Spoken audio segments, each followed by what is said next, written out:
gente? Bom dia. Vixe. Ainda estou com um pouquinho de sono, a barriga pesou aí com a comida. Bom dia? Bom dia. Agora sim. Aí sim.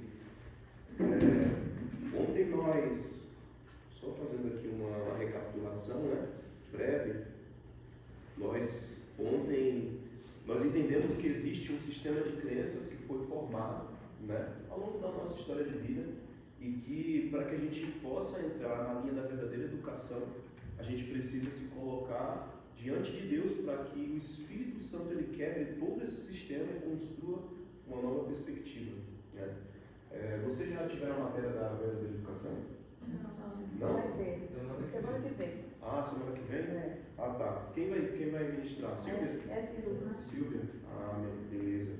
Então a Silvia ela vai entrar de forma mais aprofundada na verdadeira educação e vocês vão, quando vocês estiverem tendo a aula, vocês vão fazer uma pontezinha. Ah, olha o que ele falou.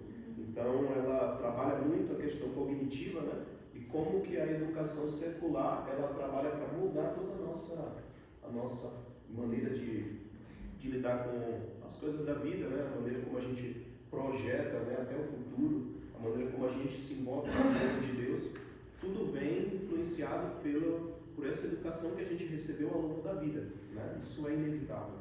Então, o chamado de Deus para cada um de nós, enquanto missionários, é o quê? Quebrar todo esse sistema de crenças para que a gente então possa aprender a enxergar como Deus quer que a gente enxergue, né? Lá em 2 Coríntios capítulo 2, Paulo ele vai dizer assim: quem conheceu a mente do Senhor que eu possa instruir, né? Nós, porém, temos a mente de Cristo. Para ter a mente de Cristo é necessário o quê? Que seja quebrado todo o jugo, toda a conexão com o sistema, né, que foi formado. A gente sabe que teve uma lição no ano retrasado que falava sobre Apocalipse. E nessa lição, o autor da lição, a gente até discutiu aqui na escola sabatina, ele dizia assim que o chamado para sair de Babilônia, ele não é só para quem está lá no sistema, né, do católico romano, nas igrejas protestantes. Na verdade, ele também é para nós. Por quê?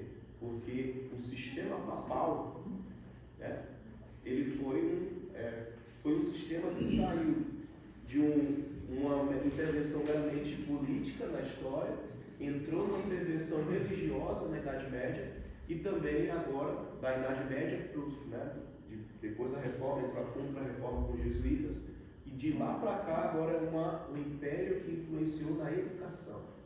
O jesuitismo, né, a educação católico-romana, ela está profundamente aí enraizada na nossa sociedade, né?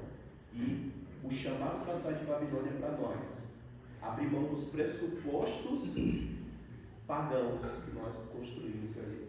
No livro Educação, Estudos em Educação Cristã, tem uma citação muito interessante lá na página 17, né? Quantos já estudaram esse livro aqui? Opa, maravilha! Quem não estudou, estude. É um livro maravilhoso. Vocês vão conseguir conectar bem o conhecimento que ele apresenta com o que a gente trabalhou aqui e com o que a Silvia vai trabalhar também.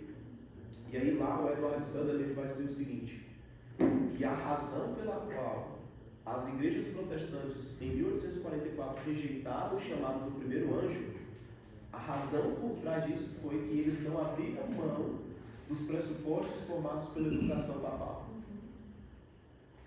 Então, da mesma forma, aí, o autor, no fim do capítulo 1, quando eu li aquela citação, eu tremi. Ele diz assim que nós, enquanto igreja adventista, falhamos em ter dado o devido tom naquela época do primeiro advento ali da primeira mensagem angélica, 1844. As igrejas protestantes falharam e também nós falhamos em alguns aspectos. E ele faz um apelo seguinte: se nós queremos agora preparar o mundo para ouvir o clamor da mensagem do terceiro anjo, nós precisamos quebrar o jugo da educação papal. Os pressupostos que foram construídos, as ideias, as correntes filosóficas que influenciam na nossa vida, precisam ser quebradas. Então, a gente aprendeu que todas aquelas teorias que a gente viu ontem, né, o humanismo, o existencialismo, né, os princípios do iluminismo, ou você tem o antropocentrismo, o racionalismo, o cientificismo, né, esses princípios, eles não estão de acordo com a revelação. Né? O homem, ele não é dono de si mesmo, o homem, ele tem uma natureza divina, tem um propósito santo, tem um propósito em Deus. E nós, para possamos conectar aqui com o que a gente vai falar agora, nós entendemos que o fazer planos, né, ele entra aqui nesse critério. Lembramos de que a vida dos filhos de Deus é uma vida de peregrinos. Não temos sabedoria suficiente para quê? Para planejar a nossa vida. Não nos compete determinar o futuro. Nós não somos senhores da nossa própria vida. E aqui, nós temos o exemplo máximo. Amanhã, no sermão, nós vamos estudar de forma mais aprofundada sobre como que isso se manifestou na vida de Jesus e como que eu posso trazer isso para a minha realidade de uma forma que me dê poder. Porque se tem uma coisa que eu e você precisamos desse contexto aqui de escola missionária, onde todo mundo é estranho, né? Todo mundo aqui vive de forma estranha no mundo. Se tem uma coisa que você precisa é de poder para quebrar os seus pressupostos e viver agora no plano de Deus. Se tem uma coisa que você e eu precisamos é de poder, porque não é fácil. Eu sei que tem muitos aqui que estão experimentando pressão da família. Sim ou não? Com certeza. Eu experimentei, os meus colegas experimentaram, vocês estão experimentando, os que vão vir também vão experimentar. Isso é fato. Então, se tem algo que você precisa é de convicção do que Deus quer e de poder para você colocar em prática. Poder. Poder do Espírito. Poder do Espírito. Para agir. Para agir. Como aquele que disse, nós não somos donos, é Deus que tem controle. A vontade é ir no tempo, porque a gente concluiu aí, ir no futuro. Porque a gente pensa que, não, eu vou fazer hoje para colher depois. Mas o plano de Deus não é ali, só você aqui. Pois é. O futuro é isso de Deus. Exato.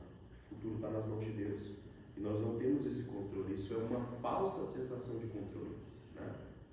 Uma falsa sensação. Então você e eu precisamos de poder. E esse poder está em uma pessoa. E essa pessoa é quem? É Cristo Jesus.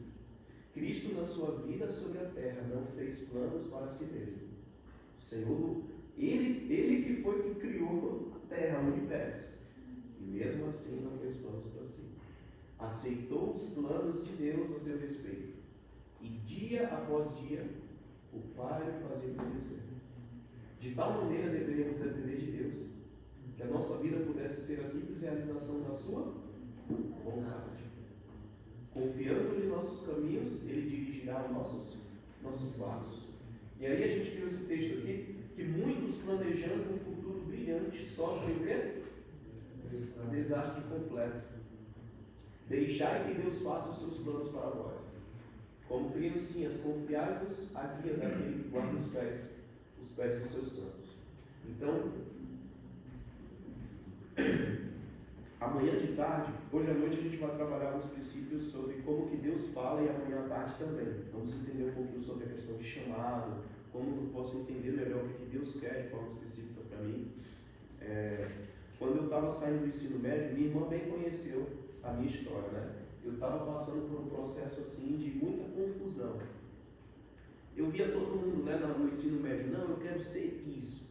Eu vou estudar direito, vou fazer um mestrado lá na PUC de não sei aonde, São Paulo de Minas, e depois eu vou prestar um concurso não sei aonde, e eu vou progredir, tenho um projeto de carreira de 5, 6 anos, 12 anos, depois eu vou ser um oficial de justiça e eu ficava assim, poxa, nossa, eu não tenho nada. Todo mundo tem um futuro assim, nossa, estou com alguma deficiência? Será que eu tenho algum retardo mental? Eu ficava assim, eu me sentia inferior, sabe? Me sentia inferior. E eu via tantos planos, tantos projetos, né? Eu falava, nossa, e eu via as famílias investindo, porque é isso mesmo, e pagando cursos, investindo milhares de reais. E eu, assim, me via em dificuldade. Eu tinha duas dificuldades: eu não tinha todos esses planos, e em segundo lugar, eu não tinha dinheiro, minha família não tinha dinheiro. Então eu falava, eu estou perdido, não tem dinheiro, também não tenho plano.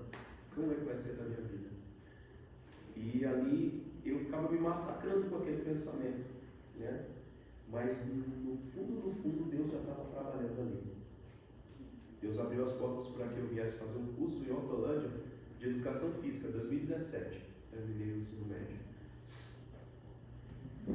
E aí naquilo ali, eu falei, puxa, educação física, nunca sei se o povo quer, né, estudar as profissões que são elitizadas, e eu vou fazer educação física para passar fome nas academias. Isso aí não é de Deus, não. Estou fora. E Deus abriu as portas para que eu pudesse vir para Hortolândia, aqui em São Paulo, com bolsa, 100% no curso e ainda uma porcentagem no internato. Falei, rapaz, aí Deus usou a minha mãe para me aconselhar, e eu falei, não, isso aí, para São Paulo, não conheço ninguém lá, o pouco dinheiro que tem, o dinheiro que não tem a gente vai gastar. Não vou não para esse lugar aí, que não sei o quê. Mas Deus estava ali fazendo planos para a minha vida, e eu não quis aceitar. Aí eu falei, não vou nada, não, quero não, vou ficar aqui na UESC, que era a faculdade lá da minha cidade. Faculdade estadual, olha que beleza, faculdade estadual, secularizada, uma maravilha, para perder o jovem. E aí vai eu para lá e me perdi. Entrei, comecei para festa, bebedeira, não sei o quê, e acabei todo. Rejeitei a porta que Deus tinha aberto, confiei nos meus próprios planos e me atirei nos braços do inimigo. Então, Deus ele quer fazer a nossa trajetória. Deus ele tem planos para que você possa cumprir o ideal que ele tem para você. Mas a gente precisa reconhecer a nossa incapacidade. A gente entendeu ontem, né? O existencialismo, eu vou ser o Senhor da minha vida. Isso é o ideal satânico para destruir a nossa geração. O jovem pega, toma o controle da sua vida, começa a correr pelos seus planos financeiros, realizações pessoais, e a obra de Deus vai ficando em descrédito. A obra de Deus perde o brilho, a obra de Deus perde o significado. Não, eu vou atrás dos meus objetivos, enquanto os propósitos de Deus eles ficam em segundo plano. Então, Deus tem um chamado especial para nós. E eu trouxe aqui alguns textos para a gente explorar. Eu gostaria que vocês lessem, né? Nós lêssemos juntos e comentássemos. Eu estava numa angústia de falar sobre tudo, né? São pelo menos mais 8 ou 9 tópicos, mas o tempo desse ano foi um pouco mais reduzido. Então, a gente não vai trabalhar todos, mas os mais essenciais, eu creio que o Espírito Santo vai direcionar aqui, e a gente vai trabalhar até amanhã à tarde. Mas e se eu quiser seguir os meus próprios planos? Pode, né? Tudo me é lícito, né? Tudo me é lícito, é tranquilo. Né? Quem pode ler pra gente aí? Vou até sentar aqui para. Se alguém andar de dia, continuou, não tropeça, porque vê a luz deste mundo. Aquele que faz a vontade de Deus, que anda no caminho por ele indicado, não pode tropeçar nem cair. A luz do Espírito de Deus, a guiá-lo, dá-lhe clara percepção de seu dever, conduzindo direito até ao fim de sua alma. Mas, se andar de noite, tropeça, porque nele não há luz. Aquele que anda em caminho de sua própria escolha, a qual Deus não chamou, tropeçará. Para esse dia se torna em noite, e onde quer que esteja, não se acha seguro. É forte. É. É forte demais. É forte demais esse texto. Aquele que faz a vontade de Deus, que anda no caminho por ele indicado, não pode tropeçar nem cair. Mas aquele que anda no caminho de sua própria escolha, a qual Deus não o chamou, tropeçará. A gente tem que entender um princípio fundamental. Quantas são as prescrições de Deus com relação à obra missionária? Quantas frentes missionárias a gente tem? Se a pergunta ficou bem. Serviço voluntário de justiça, Ministério de Saúde. Isso. Caleb. Evangelismo, que é o caso Caleb. Comportagem. Sim.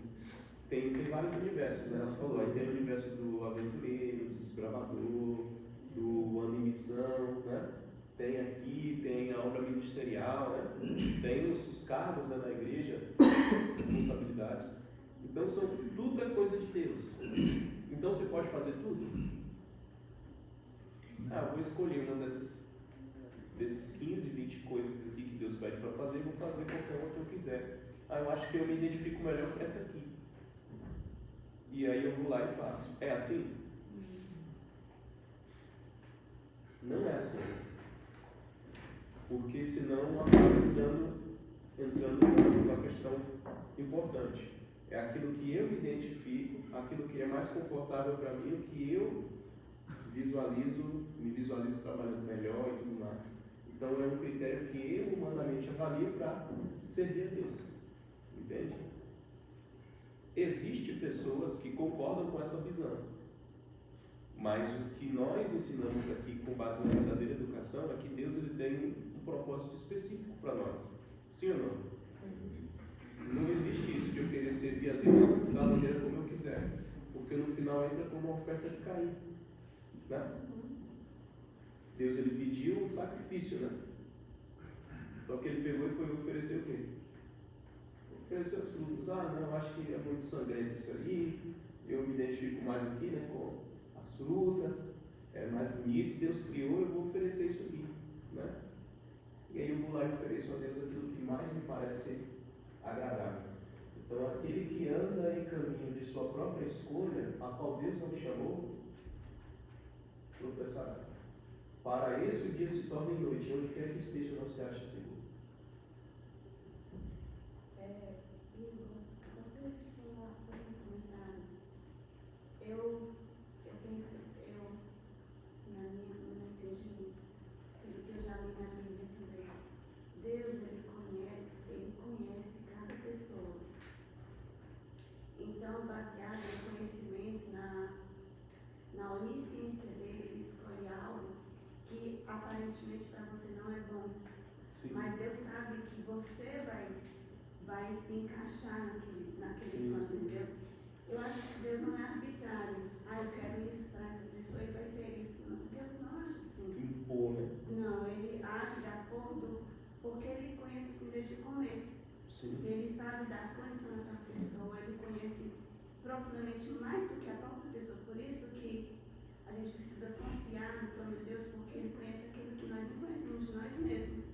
A gente pensa que não vai dar, mas Deus sabe, então eu penso assim que Deus faz o plano dele baseado na minha pessoa também, entendeu? Exato. Ele respeita até a minha personalidade, entendeu? Deus respeita. E ele sabe que eu tenho a minha capacidade e a minha incapacidade. E se for o plano dele, e ele sabe que porque a Bíblia fala assim, agrada-te do Senhor e ele satisfará os desejos do teu coração.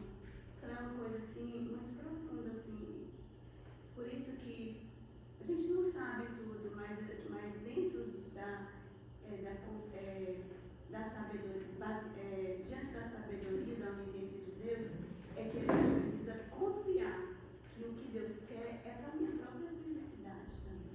Nossa. Eu não vou ficar contra os planos de Deus, porque se eu confiar e aceitar, Deus vai me conduzir até aquele ponto que eu realmente vou me encaixar. Sim. Muito interessante isso, irmão. E Salmo 37 trabalha justamente nessa linha, né? Entrega teu caminho ao Senhor, confia e o mais Ele fará. E lá adiante ele fala, né? Satisfará os desejos do teu coração. Porque no final das contas, nem eu sei mesmo o que eu quero. Porque foi assim, eu lembro muito de Eliseu. Eliseu ele cuidava ali do gado, né? Ele era fazendeiro, né? Ele trabalhava ali com o pai dele. E Elias passou e chamou. Quer dizer, totalmente diferente. E quem foi Eliseu? Sim, exato. E muitas outras histórias. Sim, me fez lembrar até aqui do chamado de Isaías 6. Quando. Não, Isaías 1. Isaías, perdão, Jeremias 1. Aqui em Jeremias 1, capítulo 5.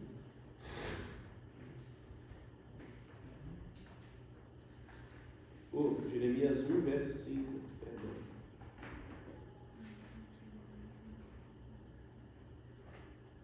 Diz assim, ó: Antes que eu te formasse no ventre materno, eu o conheci. E antes que saísse da madre, te consagrei e te constituí profeta das nações. Então, Deus tem um propósito santo para cada pessoa, e a gente vê isso em Sansão, né? Vê isso em Moisés, né? Em Jonas, né? Porque Jonas é uma pessoa como nós, né? E uma pessoa como nós também. Não quer fazer a vontade de Deus. Sim. Os apóstolos, toda pessoa ela recebe, ela tem um propósito eterno. Olha só, um propósito eterno que Deus, o seu plano eterno, estabeleceu, planejou para nós. E se eu me submeto, Deus, ele, em determinado momento, ele me apresenta aquele projeto. E aqui ele fala: eu te consagrei, eu te conheci, ó, você nem existia, eu te conhecia já.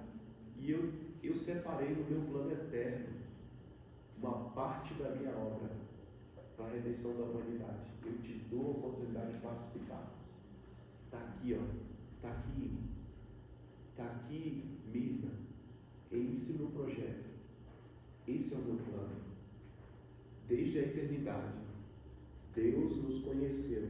E antes que nós nascêssemos, a gente viu ontem que o existencialismo diz o quê? Você é um acidente. Né? Talvez você veio de uma família desestruturada, talvez você pense isso. Né? Não foi um acidente. Ou não sei o que talvez se passe na sua mente. Né? Mas isso é o que Satanás ele quer incutir na nossa mente. Mas o que Deus ele nos diz? Eu te conheci, Salmo 139.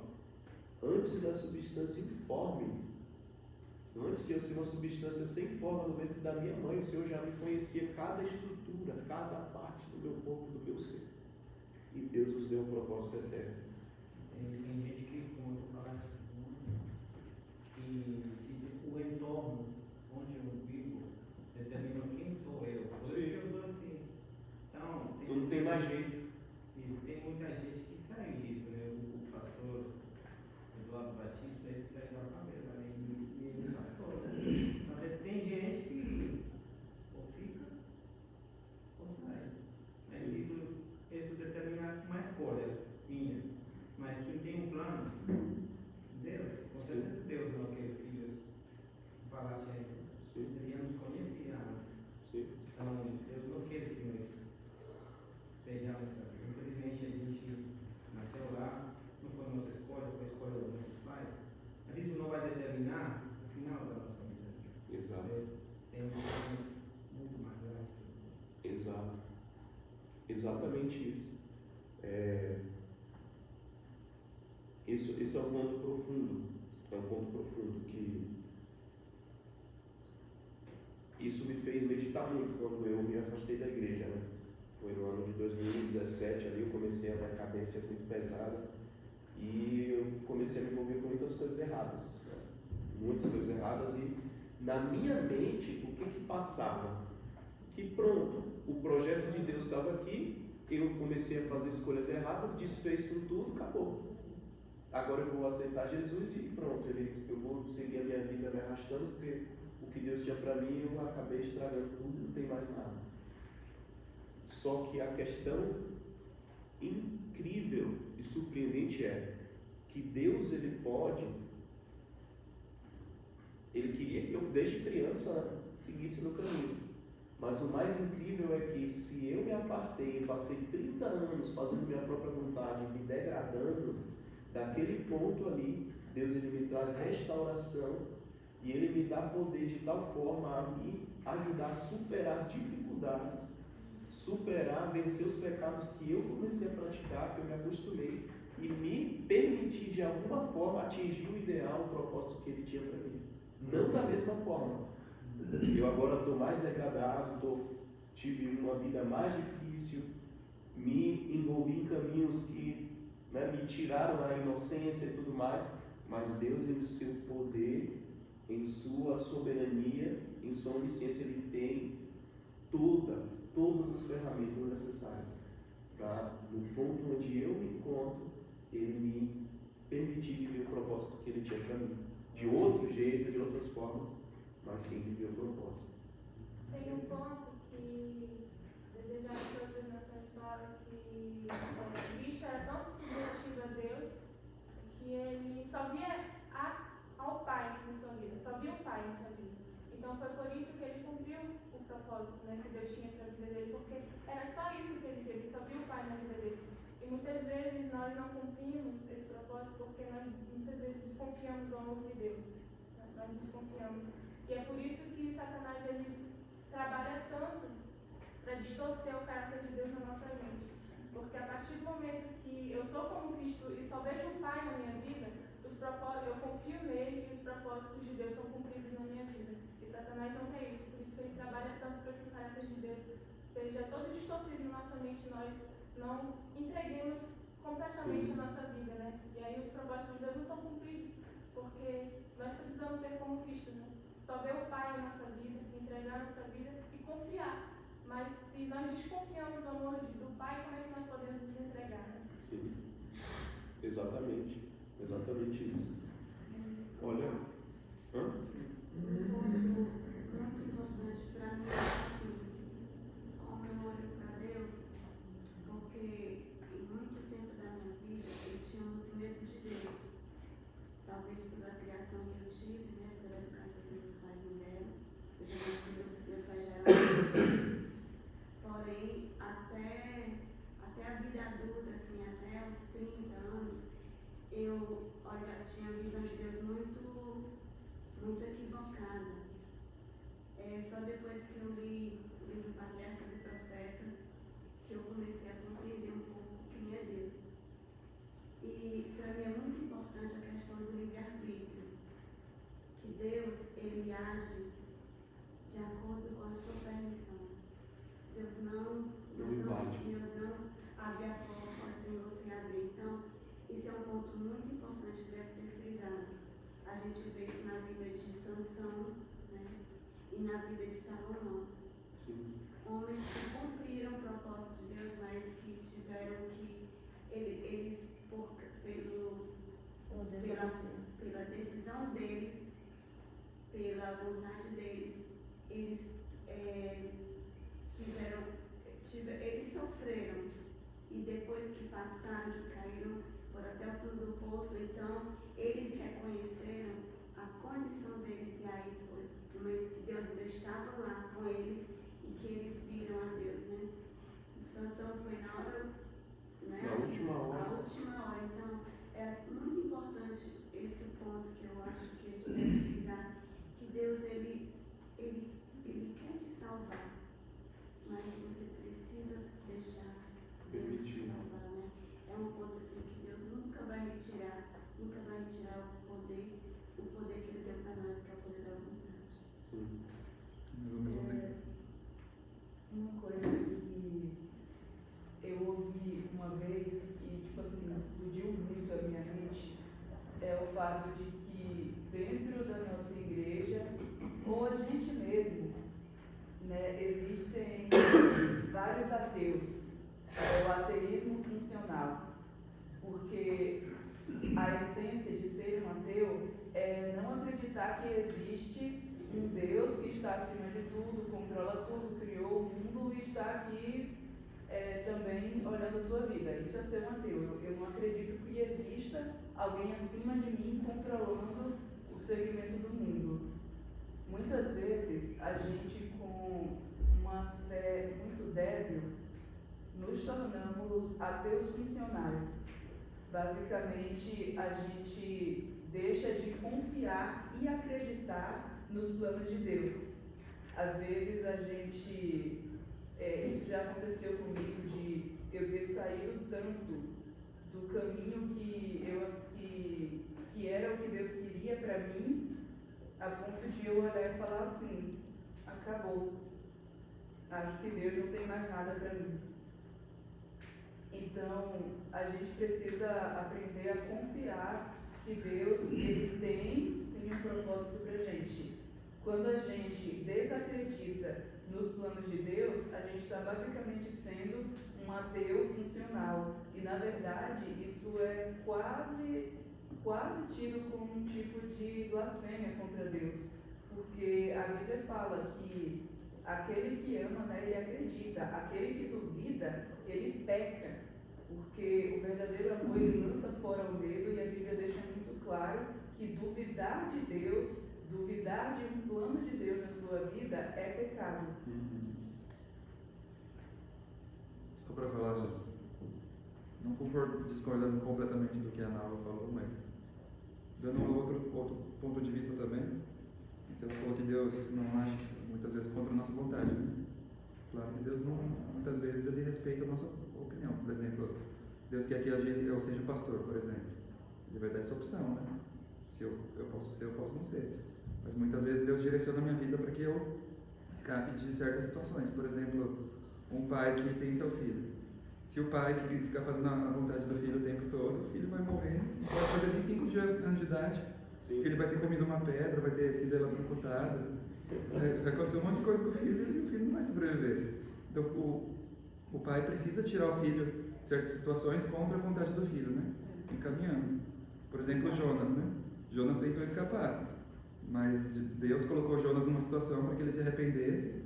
Aí Deus direcionou ele para Nínive, né? Pegou o peixe e levou ele até Nínive, cuspiu ele lá, não até Nínive, mas lá perto, né? Cuspiu ele lá e ele foi fazer a missão, né? Ou então, Daniel e seus amigos não queriam ir para Babilônia. Mas não assim, eles foram levados cativos lá e Deus fez a missão deles lá. Ou então José, né? José também foi levado cativo, foi vendido por seus irmãos. Foi contra a vontade de José, né? Contra a vontade do pai dele, que é de Jacó, né? Israel. Foi preso, passou dificuldade, sofreu muito lá, mas ele cumpriu a vontade de Deus, né? Mesmo contra a vontade dele, porque seria o melhor para ele, né? Então Deus nos ama a ponto de, em alguns momentos, não fazer nossa própria vontade, mas fazer a dele, né? Sim, exatamente. Eu gostaria de finalizar os textos aqui, são muitos textos assim que quando eu li, eu fiquei assim, louco, falei, meu Deus, que textos fortes. E vai conectar esses pontos todos que vocês trouxeram. Olha só, seja qual for a nossa posição, dependemos de Deus, que enfeixa em suas mãos todos os quê? Destinos.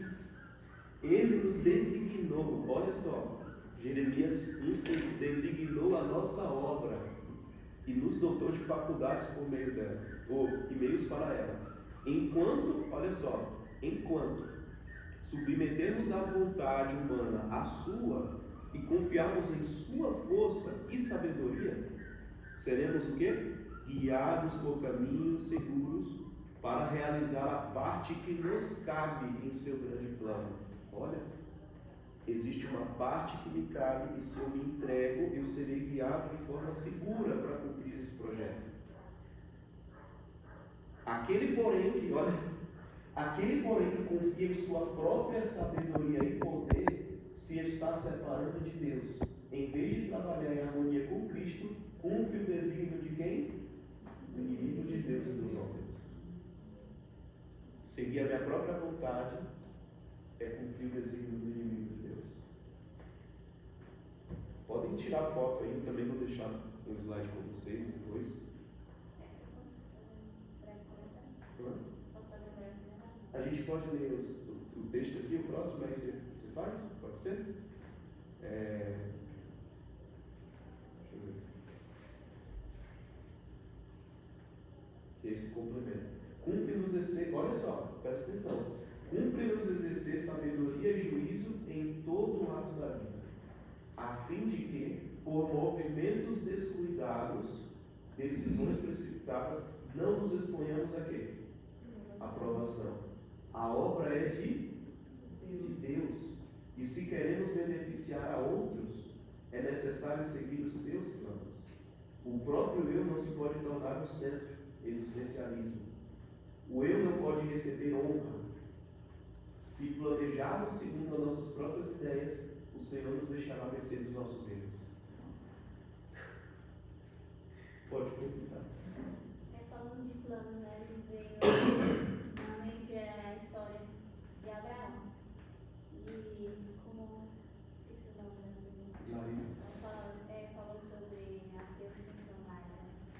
Lembrei da situação onde Abraão, Deus deu a promessa para ele, que ele seria pai de muitas nações. Sim. Mas aí o que ele resolveu? Daquele jeitinho que nós conhecemos, jeitinho brasileiro.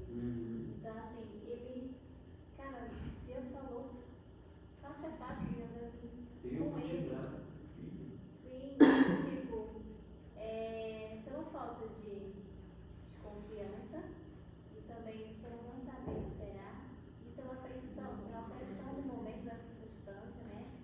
Deus havia prometido um filho, né? Que ele seria pai de muitas nações. Era só esperar que ia acontecer no momento, mas não. Resolveu dar aquela ajudinha para Deus.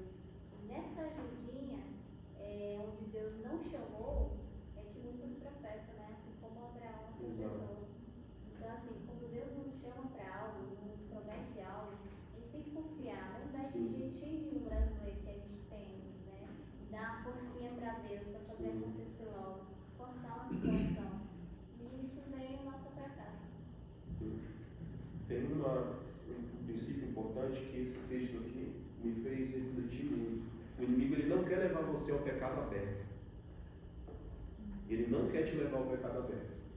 Não quer te levar a adulterar, você fornicar, você roubar, você matar abertamente. Ele não quer isso.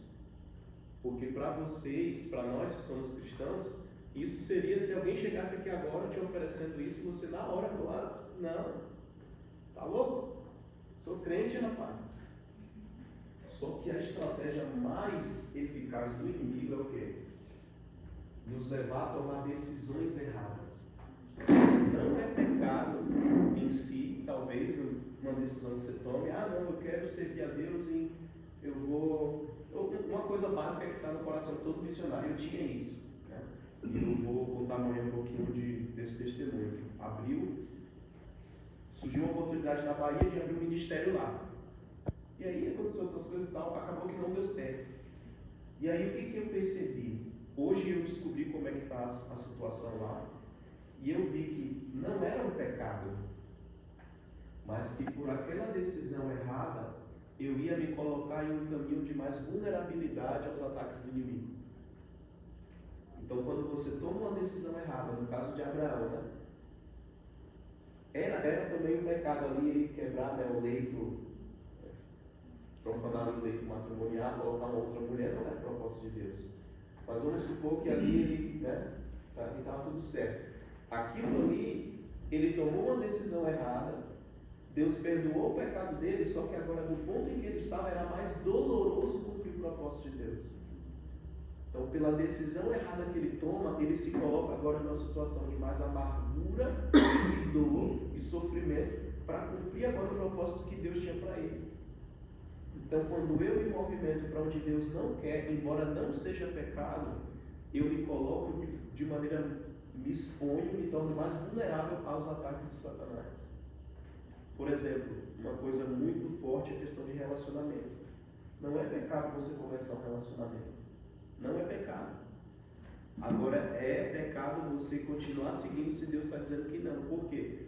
Depois que passa todo o processo, você já se expôs tanto emocionalmente que você se desgasta e agora é muito mais difícil você ouvir a voz de Deus e fazer a vontade dele, estando com o coração quebrado, triste, ferido, isso e aquilo. Então, a gente precisa tomar cuidado com isso aqui. Se eu pego e saio daqui, vou para um lugar, chego lá nesse ministério, não dá certo, o ministério fecha e acaba que eu passo fome, tenho dificuldade, eu vou estar muito mais vulnerável aos ataques do inimigo do que quando eu estava no lugar anterior que Deus tinha me colocado. Então, aqui, se planejarmos segundo as nossas próprias ideias, o Senhor vai deixar você colher as consequências da sua decisão. Ele não vai operar milagres para mudar toda a ordem natural das coisas para te livrar das consequências que você escolheu. A gente vai ter que seguir. Deus não matou Ismael, não abortou Ismael no ventre de Agar. Ismael nasceu e hoje as consequências são 4.000 anos de conflito lá no Oriente Médio. Deus não barrou aquela cadeia de acontecimentos. Abraão teve que colher as consequências e sofrer. E hoje os resultados estão aí. Então eu tenho que tomar muito cuidado com isso. O homem ou a mulher que abandona o lugar que Deus lhe confiou a fim de agradar a inclinação e agir de acordo com o seu próprio plano, encontrará decepção porque escolheu o próprio caminho em vez de Deus. Nós finalizamos aqui.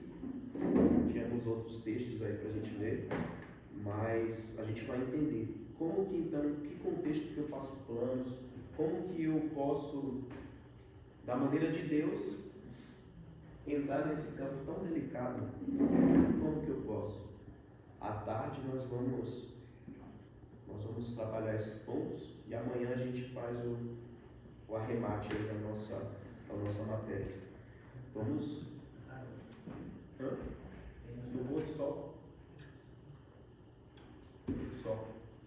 Lá embaixo? Lá embaixo. Ah, é 2 ou é 1?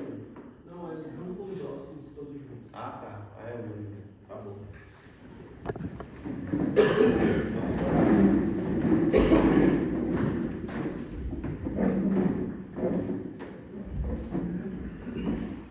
Querido Deus, nosso Pai, nós aqui aprendemos, ó Deus, sobre a questão dos planos.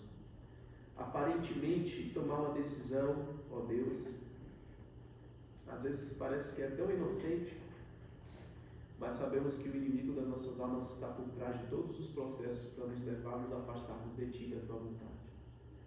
Nos ajude a ter, Senhor, sabedoria, nos ajude a exercer juízo, Senhor, nos ajude a pensar, para que possamos enxergar em cada passo a necessidade extrema de entregar a nossa vontade a Ti e cumprir os Teus planos. Que o Senhor nos ajude a internalizar esses princípios que aqui aprendemos. Queremos ser mais submissos a Ti, Senhor. Queremos abrir mão desses projetos humanos que muitas vezes ficamos maquinando no nosso coração. Nos ajuda, Pai. Nos dá poder, porque isso não é uma obra natural, é sobrenatural. Fica conosco neste dia, nos dá o Teu Espírito, em nome de Cristo Jesus, sabe?